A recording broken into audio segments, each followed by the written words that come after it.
Hello అండి, welcome to అన్వ్యూస్. So మనం ఈ మధ్యకాలంలో వింటున్న న్యూస్ ఏంటంటే, అత్యంత బాధాకరమైన విషయం ఏంటంటే, సుచీర్ బాలాజీ హత్య, అతని మరణం ఏదైతే అదేమోనండి, అతను మరణించడం అనేది చాలా బాధాకరమైనది.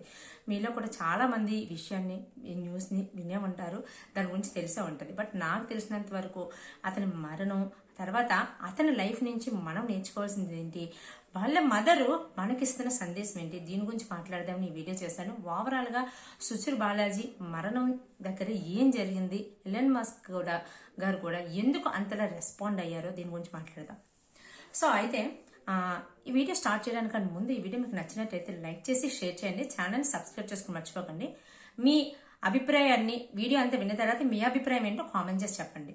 సో అయితే ఇక్కడ సుచీర్ బాలాజీ తను 11 ఏళ్లకే బాలమేధావి. నిజంగా చెప్పాలంటే టెక్నాలజీలోని ఈ మధ్యకాలంలో ఇంత చిన్న వయసులో ఇంత పేరు సంపాదించిన వ్యక్తి ఎవరైనా ఉన్నారంటే అది సుచీర్ బాలాజీ అని చెప్పుకోవచ్చు ఖచ్చితంగా. సో దాని గురించి, అతని గురించి మాట్లాడుకోవాలనుకుంటే 11 ఇయర్స్కే కోడింగ్ స్టార్ట్ చేయడం, ప్రోగ్రామింగ్ స్టార్ట్ చేయడం, 13 ఇయర్స్కే తన ఓన్ కంప్యూటర్ తయారు చేసుకోవడం, 17 ఇయర్స్కి కోరా, మనం ఏమైనా క్వశ్చన్స్ అవి అడుగుతుంటే డౌట్స్ ఆన్సర్స్ అన్ని వస్తుంటాయి కదా, కోరా వెబ్సైట్లో జాబ్ రావడం. ఆ తర్వాత నెక్స్ట్ దానికి ఓపెన్ ఏఐలోని జాబ్ రావడం, తన కోరాలో తన టాలెంట్ చూసి అన్ని చూసి ఓపెన్ ఏఐ వాళ్ళు తనకి జాబ్ ఆఫర్ చేయడం ఇవన్నీ చేశారు.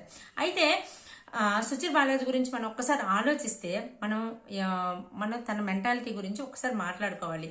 ఇక్కడ వాళ్ళ మదర్ చిన్నప్పటి నుంచి కూడా మారల్ వాల్యూస్, ఎథిక్స్, అబద్ధాలు ఆడకూడదు, దేని గురించి అయినా సరే న్యాయం ఏమైనా అన్యాయం ఏదైనా ఉంటే నువ్వు మాట్లాడవలసి వస్తే గొంతు మాట్లాడాలి అని ఇలాంటివన్నీ చెబుతూ పెంచారు. అసలే మేధావి, చిన్న చిన్న విషయాలే బాగా గ్రాస్ప్ చేస్తాడు. అలాంటి తల్లి మాటలు పక్కన పెట్టాడు కదా.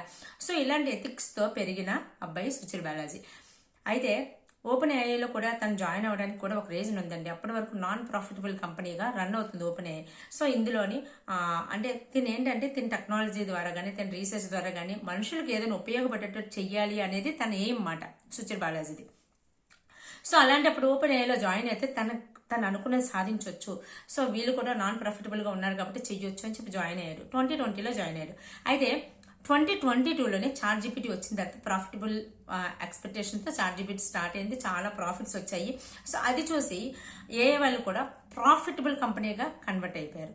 సో ఈ చేంజ్ని తను యాక్సెప్ట్ చేయలేకపోయాడు. ఇంకొకటి ఏంటంటే వాళ్ళ ChatGPT కానీ ఏఐ కానీ వస్తున్న ఇన్ఫర్మేషన్ కానీ, లేదంటే కంటెంట్ కానీ ఏదైనా సరే కాపీరైట్ క్లెయిమ్స్ గురించి, డీటెయిలింగ్ గురించి, దాని గురించి సరిగ్గా వాళ్ళు రూల్స్ అండ్ రెగ్యులేషన్స్ ఫాలో అవ్వట్లేదని, లోపలికి ఇంటర్నల్గా చాలా చాలా అవకతవకలు జరుగుతున్నాయని చెప్పేసి తన కంప్లైంట్ అనమాట.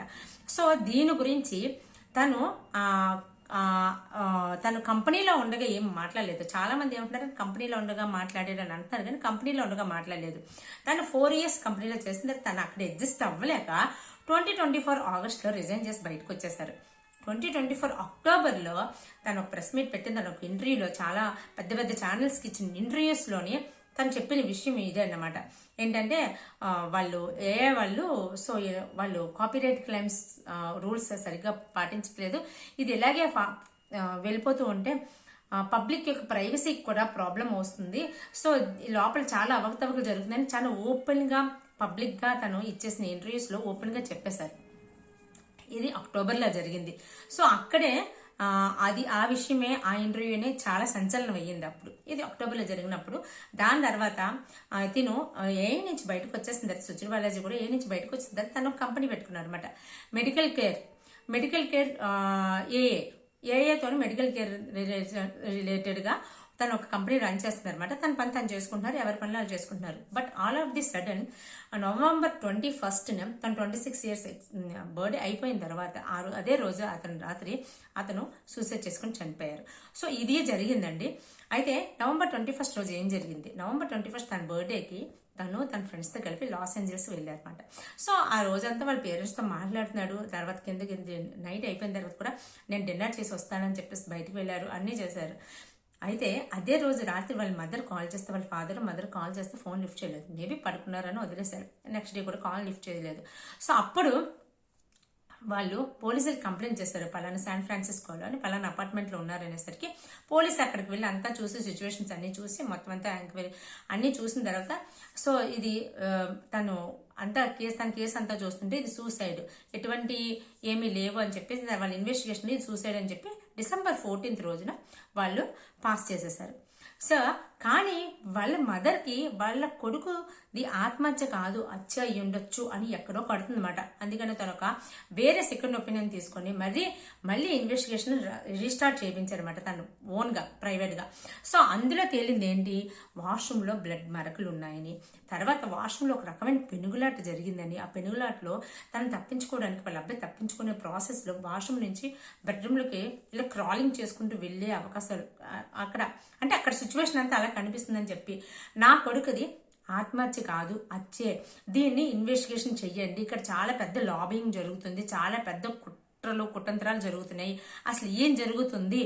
సో దట్టు మా అబ్బాయికి అత్యంత ఇంపార్టెంట్ అయిన ఇన్ఫర్మేషన్ ఉన్న ఒక పెన్ డ్రైవ్ మిస్ అయ్యింది, ఆ పెన్ డ్రైవ్ కావాలి, ఇంకా సో మచ్ ఆఫ్ ఇన్ఫర్మేషన్ ఉంది. నేను తర్వాత మా ల్యాప్టాప్స్ అవన్నీ కూడా తీసుకున్న తర్వాత కొన్ని రోజులు అయిన తర్వాత మా దగ్గరికి ల్యాప్టాప్స్ అవి వచ్చిన తర్వాత మళ్ళీ ఏదైనా ఇన్ఫర్మేషన్ ఉండుంటే నేను చెప్తానని చెప్పేసి ఆమె కంటిన్యూస్గా ఇస్తున్న ఇంటర్వ్యూస్లో ఆమె చెప్తున్నవివే. అయితే ఎప్పుడైతే నా కొడుకుది ఆత్మహత్య కాదు హత్య అని చెప్పారో ఒక్కసారి ప్రపంచం ఉలిక్కిపడింది. ఇంత పెద్ద మేధావి అంత చిన్న వయసులోనే ఇంత పెద్ద రికార్డులు సృష్టించుకుంటూ వచ్చి ఓపెన్ ఏఐలోనే టాప్ 10 మోస్ట్ ఇంపార్టెంట్ ఎంప్లాయీస్లో ఒకరు సుచిర్ బాలాజీ. అలాంటి బాలాజీ ఆత్మహత్య లేదా హత్య చేసుకున్నారా అని ఒక్కసారి ఉలిక్కిపడ్డ మొక్కవంత అయితే, దీనికి తోడుగా ఎలన్ మస్క్ ఆయన కూడా ఇది ఆత్మహత్య అయ్యి ఉండదు హత్య అయ్యి ఉంటుందని ఆయన వంత పడ్డం అనేసరికి ఒక్కసారి ప్రపంచం మొత్తం ఈ కేసు వైపు చూడడం మొదలెట్టింది. అయితే ఇక్కడ ఎలన్ మస్క్ కూడా ఈ యాక్చువల్గా చెప్పాలంటే స్టార్ట్ చేసింది ఎలన్ మస్క్ అండ్ ప్రస్తుతం ఉన్న ఓపెన్ ఏఐ చీఫ్, వీళ్ళిద్దరు కలిపి ఓపెన్ ఏఐని స్టార్ట్ చేశారు. బట్ అక్కడ మిస్అండర్స్టాండింగ్స్ రావడం వల్ల దీనివల్ల ఎలన్ మస్క్ బయటకు వచ్చేసి ఓపెన్ ఏఐ కంపెనీ మీద కేసు కూడా నడుస్తుంది. ఇప్పుడు కోర్టులో అయితే కేసు కూడా ఉంది. సో అది వేరే విషయం పక్కన పెట్టేస్తే, సుచిర్ బాలాజీ లైఫ్ నుంచి మనమే నేర్చుకోవాలి అంటే, సుచిర్ బాలాజీ ఎంత పెద్ద మేధావి అవనివ్వండి, లేకపోతే ఎంత పెద్ద వ్యక్తి అవనివ్వండి, ఎంత డబ్బు సంపాదించినవ్వండి, ఏం చేసినవ్వండి, తను డైరెక్ట్గా అంత పెద్ద వేల కోట్లలో డాలర్లలో వాళ్ళ ఆర్గనైజేషన్ ఉంటుంది అంతే కదా.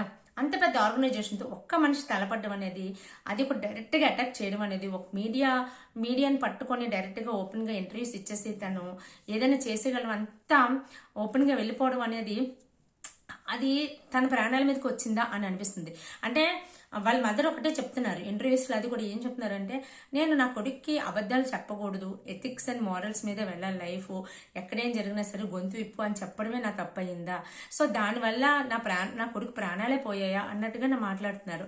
సో నేను అవి నేర్పాను, నా కొడుకు అదే మాట్లాడు, నా కొడుకు అక్కడ ఆ కంపెనీలో ఏమైనా తప్పులు జరిగితే దాని గురించి మాట్లాడాడు, బట్ అక్కడ కూడా ఎథిక్స్ ఫాలో అయ్యాడు. కంపెనీలో ఉన్నంతకాలం కంపెనీ గురించి ఒక్కటి కూడా నెగిటివ్ మాట్లాడలేదు.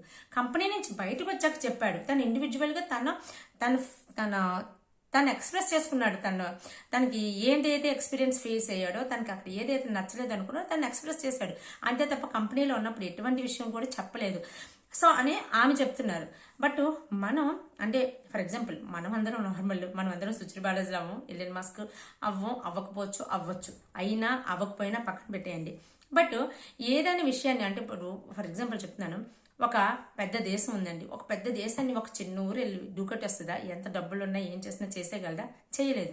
వాళ్ళ దగ్గర ఉన్న టెక్నాలజీ కానీ, వాళ్ళ దగ్గర బాంబులు కానీ, వాళ్ళ దగ్గర ఏదైనా సరే ఎక్కడ సరిపోతుంది చెప్పండి, ఎంత స్ట్రాంగ్ ఉన్నా సరే సరిపోతుందా, సరిపోలేదు.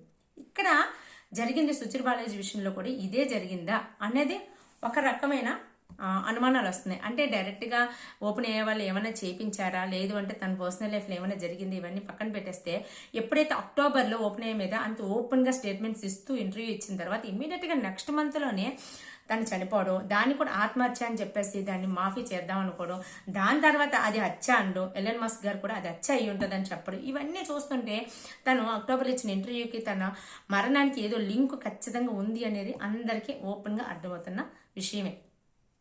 సో మనం ఏదైనా అంటే ఇప్పుడు ఒక సిచ్యువేషన్ అంటే మనం చాలా సిచ్యువేషన్స్ ఫేస్ చేస్తుంటాం. జాబులు చేస్తూ ఉంటాం, లేదంటే బిజినెస్లు చేస్తుంటాం, లేదంటే సోషల్ లైఫ్లో మూవ్ అవుతుంటాం. ప్రతి దగ్గర కూడా ఏదో ఒక తప్పు జరుగుతూనే ఉంటుంది, కనిపిస్తూనే ఉంటుంది. తప్పుని వేలెత్తి చూపడంలో ఎటువంటి తప్పు లేదు. వేలెత్తి చూపించాలి, మాట్లాడాలి. బట్ దానికంటూ ఒక తరీకా కానీ లేదు అంటే మనం దాన్ని ఎలా వేలెత్తి చూపించాలి, దాన్ని ఎలా బయటికి లాగాలి అనేది మరీ సూటిగా మరీ గుడ్డిగా వెళ్ళిపోకుండా ఉండుంటే బాగుండేదేమో నాకు అనిపిస్తుంది. అలా చేసినందువల్ల మన ప్రాణాల మీదకి వచ్చేంత రిస్క్ చేసుకోకుండా మనం ఫైట్ చేయొచ్చు. మనం ఫైట్ చేస్తూ మన జాగ్రత్తలు మనం తీసుకుంటూ ఏ విధంగా ఫైట్ చేయాలనేది ఆలోచించాల్సి ఉంటుంది మనకైనా. ఇప్పుడు సుచిర్ బాలాజీ అంటే అంత పెద్ద ఆర్గనైజేషన్తో ఫైట్ చేశారు ఒక్క వ్యక్తి. తను ఎంతమంది హెల్ప్ తీసుకున్నా సరే అది సరిపోదు. ఇంకొంచెం హెల్ప్ అంటే గవర్నమెంట్ లెవెల్లో హెల్ప్ తీసుకుంటే ఏమైనా అవ్వనేమో.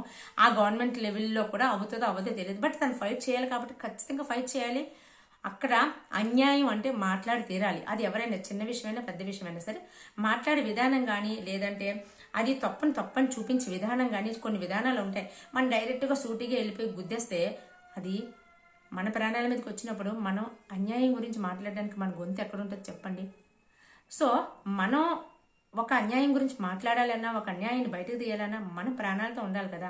మనం ప్రాణాలతో ఉంటూ అన్యాయాన్ని బయటకు తీసే విధంగా జాగ్రత్త పడుతూ మన చుట్టూ చాలా ప్రాబ్లమ్స్ ఉంటాయి. మనం ఎక్కడికి వెళ్ళినా సరే అక్కడ అవతవకలు చాలా ఉంటాయి. అది చిన్న కంపెనీ అవ్వండి, పెద్ద కంపెనీ అవ్వనివ్వండి, పెద్ద బిజినెస్ అవ్వండి, చిన్న బిజినెస్ అవ్వండి, ఏదైనా అవనివ్వండి, దాన్ని మనం అది కొంచెం తెలివిగా ఇప్పుడు సుచిర్ బాలాజీ ఫాలో అయింది 100% కరెక్ట్. తను ఎథిక్స్ మీద నిలబడ్డాడు. తను పబ్లిక్ ప్రైవసీకి లాస్ అవుతుందేమో అని చెప్పేసి ఓపెన్గా మాట్లాడారు. సో ఇవన్నీ చేశారు. మనం కూడా సుచిర్ బాలాజీ లాగే ధైర్యంగా ఉండాలి, ముందుకు వెళ్ళాలి. కానీ తరీకా ఇంకో విధంగా ఉంటే బాగుంటుందేమో నాకు అనిపించింది. సో మీరైనా ఎవరైనా సరే సుచిర్ బాలాజీ లాంటి వాళ్ళు ఫైట్ చేయడం వల్ల ఆయన ఎందుకు మరణించారో తెలియదు. ఒకవేళ దాని గురించి అయితే ఆయన మరణించారు కదా, మనం తప్పుని వేలెత్తి చూపించకూడదంటే ఖచ్చితంగా చూపించాలి. చూపించే విధానం ఏంటి అనేది అంటే నేర్చినట్టు బ్రతకడం అంటే మనం తెలివిగా మేధావులం కదా, లేదంటే మనం ఏదైనా చేసవచ్చు కదా, ముందుకు వెళ్ళిపోవడం కదా. అంటే తెలివితేటలు కాదురా, బ్రతకడం నేర్చుకోవాలి, నేర్చుకున్నాడు వాడు అంటాడు. అలాగా మనం బిహేవ్ చేయాలి అని నేను అంటాను. సో ఇది అండి ఓవరాల్గా ఆ తల్లి మనోవేదన పక్కన పెడితే ఆ తల్లి ఫైట్ చేసిన విధానానికి హ్యాట్స్ ఆఫ్ చెప్పాలి. ప్రపంచాన్ని అంతటినీ ఒక ఊపు ఊపింది. అలాగే కేసు ఖచ్చితంగా ఇన్వెస్టిగేషన్ మళ్ళీ స్టార్ట్ చేశారు. ఇప్పుడు శాన్ ఫ్రాన్సిస్కో పోలీసుల మీద అది పీక మీద కత్తిలో కూర్చుంది. ఖచ్చితంగా మాత్రం సుచిర్ బాలాజీకి న్యాయం జరుగుతుందని ఆశిద్దాము. సో ఇదండి ఈ వీడియో అంతా విన్న తర్వాత మీకు అనిపించిందో కామెంట్ చేసి చెప్పండి.